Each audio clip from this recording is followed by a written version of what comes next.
Leo miloval hranie a čítanie, ale často zostával hore príliš dlho. Na ďalšie ráno sa cítil veľmi unavený a mrzutý.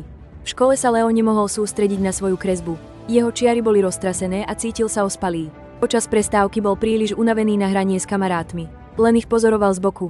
Jednej noci si jeho matka, Maja, všimla jeho unavených očí.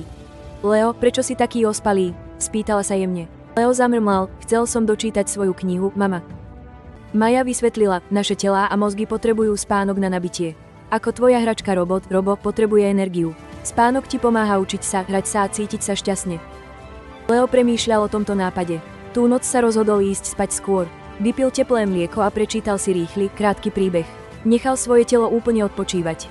Na ďalšie ráno sa Leo zobudil svieži a jasný. V škole ľahko nakreslil krásny obrázok.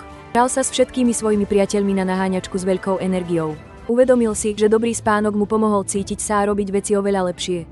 Pamätajte, správny spánok je ako kúzelné palivo pre vaše telo a myseľ. Pomáha vám byť každý deň tým najlepším. Čo vám pomáha dobre spať?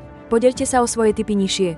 Nezabudnite sa prihlásiť na odber slova Krepo pre ďalšie inšpiratívne príbehy a stlačte tlačidlo páči sa mi.